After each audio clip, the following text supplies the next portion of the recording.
ଆପଣ ସିଧାସଳଖ ଚିତ୍ର ଦେଖିପାରୁଛନ୍ତି ଯେ ପ୍ରଧାନମନ୍ତ୍ରୀ ନରେନ୍ଦ୍ର ମୋଦି ବର୍ତ୍ତମାନ ହେଲିକପ୍ଟରରୁ ବାହାରି ସାରିଛନ୍ତି ଏବଂ ତାଙ୍କୁ ସ୍ୱାଗତ କରିବା ପାଇଁ ପୁରୀ ଜିଲ୍ଲା ନେତୃତ୍ୱ ବିଜେପି ନେତୃତ୍ୱ ଉପସ୍ଥିତ ଅଛନ୍ତି। ତାଙ୍କୁ ସ୍ୱାଗତ ସମ୍ବର୍ଦ୍ଧନା ଦିଆଯାଉଛି ଏବଂ ପ୍ରଧାନମନ୍ତ୍ରୀ ନରେନ୍ଦ୍ର ମୋଦିଙ୍କର ସିଧାସଳଖ ଚିତ୍ର ଆପଣ ଦେଖିପାରୁଛନ୍ତି ଯେ ତାଙ୍କୁ ସ୍ୱାଗତ କରୁଛନ୍ତି ପୁରୀ ଜିଲ୍ଲା ବିଜେପିର ନେତୃତ୍ୱ ସ୍ୱାଗତ କରୁଛନ୍ତି ଏବଂ ଏଠାରୁ ସେ ସିଧାସଳଖ ସ୍ୱତନ୍ତ୍ର କାର୍କେଡ୍ ମଧ୍ୟ ପ୍ରସ୍ତୁତ ହୋଇ ରହିଛି। ହାତ ହଲାଇ ଅଭିବାଦନ ଦେଉଛନ୍ତି ଯେଉଁ ପାଖାପାଖି ହଜାର ହଜାର ଲୋକେ ତାଙ୍କର ଗୋଟେ ଝଲକ ଦେଖିବା ପାଇଁ ହେଲିପ୍ୟାଡ୍ରେ ଆସି ବସିଥିଲେ।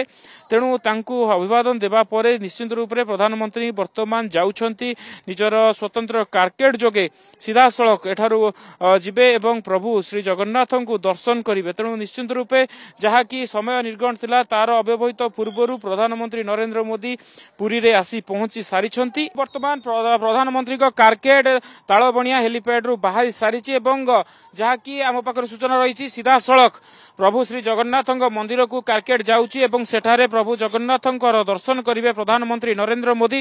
ଏବଂ ଯେଉଁଭଳି ଭାବରେ ଆପଣ ମଧ୍ୟ ଆଲୋଚନା କରୁଥିଲେ ପ୍ରଭୁ ଜଗନ୍ନାଥଙ୍କ ରତ୍ନଭଣ୍ଡାରକୁ ନେଇ ପ୍ରଧାନମନ୍ତ୍ରୀଙ୍କ କଥା କୁହନ୍ତୁ ବିଜେପିର କେନ୍ଦ୍ରୀୟ ନେତୃତ୍ୱଙ୍କ କଥା କୁହନ୍ତୁ ବାରମ୍ବାର ଆକ୍ରମଣ କରିଛନ୍ତି। ରାଜ୍ୟ ସରକାରଙ୍କୁ ଟାର୍ଗେଟ କରାଯାଇଛି ଏବଂ ରତ୍ନଭଣ୍ଡାର ଚାବି କୁଆଡ଼େ ଗଲା ଏ ନେଇ ମଧ୍ୟ ପ୍ରଶ୍ନ କରିଛନ୍ତି ପ୍ରଧାନମନ୍ତ୍ରୀ ଏବଂ ପରବର୍ତ୍ତୀ ସମୟରେ ଯେତେବେଳେ ବିଜେପି ସରକାର କରିବ ଯେଉଁ ଦୃଢ଼ୋକ୍ତି ଦେଖାଇଥିଲେ ତାର ପରବର୍ତ୍ତୀ ସମୟରେ ପ୍ରଧାନମନ୍ତ୍ରୀ ଏକଥାକୁ ମଧ୍ୟ ଦୃଢ଼ୋକ୍ତି ଦେଖାଇ କହିଛନ୍ତି ଯେ ଯେତେବେଳେ ବିଜେପି ସରକାର କରିବ ରାଜ୍ୟରେ ସରକାର କରିବ ପ୍ରଥମେ ରତ୍ନଭଣ୍ଡାର ଖୋଲିବ।